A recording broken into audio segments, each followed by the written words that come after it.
See, your second concern was keeping students engaged. And it comes as no surprise to any teacher that we have many demands on our time, and those demands unfortunately seem to burden our instructional time. And one of the first things to go, or two of the first things to go in terms of instructional delivery is what we do in the beginning of a lesson and what we do at the end of the lesson. And research shows that that's really the most important area, how we start the lesson and how we end the lesson. So I just want you to be purposeful in making sure that you create an environment where you are engaging the students academically from the beginning to the end. And the way you do this is by, in the beginning, you would connect whatever knowledge students have acquired previously from other lessons or other subject areas.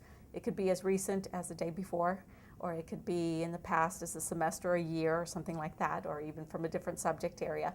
So you would connect that knowledge to what they're going to be learning. And you would do that for them because, again, it's not something that they would do naturally.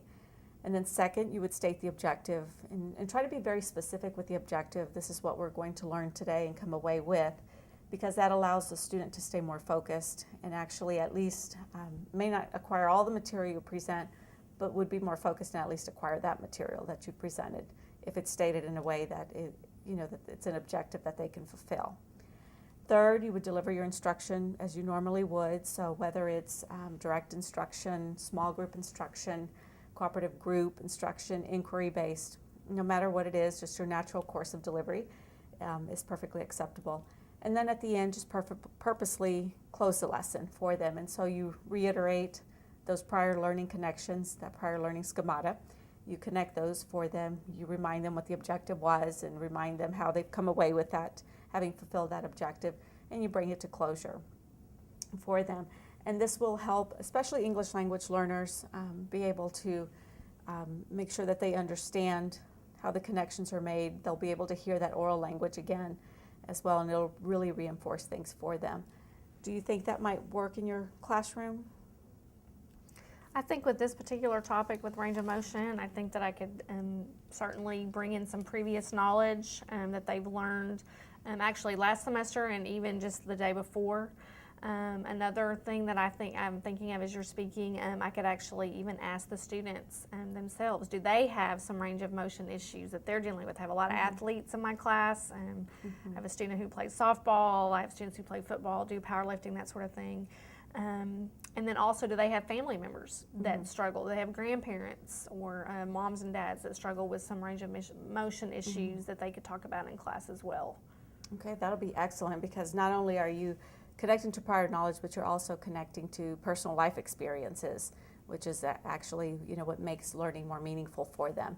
And so that'll be great. And I'm sure those athletes would be able to provide good examples of range of motion within the different sports and things like that that are required. So that'll be great.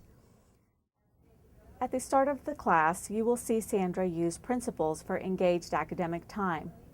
Research has shown that there is a high correlation between student achievement and the amount of time students are actively engaged in learning tasks.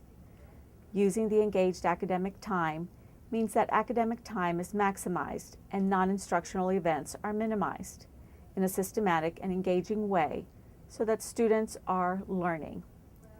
Further engaged academic time and good lesson planning are integrated because it takes good lesson planning to keep students engaged throughout the period.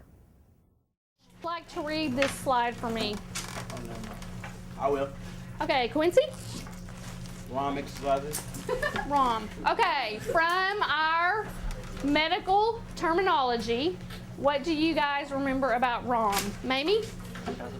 Range of motion. Very good. That was from our medical terminology that we did. Very good. Okay. So our objectives for this particular unit, we will not get through, obviously, all of these today. We'll get through the first two. We're going to define some new terms that are related to range of motion.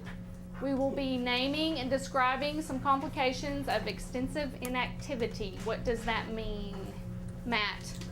It's like when a part of your body is like not moving. Not moving. And would you like to share something about your recent experience? Oh, my shoulder, it was in the sling and everything, and so I couldn't move it for actually 2 weeks after right after my surgery, and then after that, I can do it for 8 hours a day. Okay. You had to wear the sling? Okay, I remember that. Okay.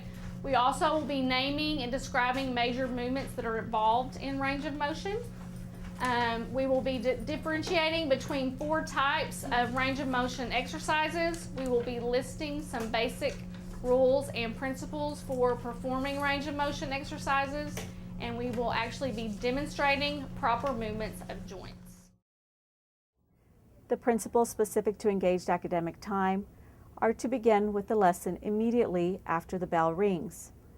The lesson usually begins with a review of past learning, activating prior knowledge, and then moves into the objectives of the current lesson, making a connection between the two.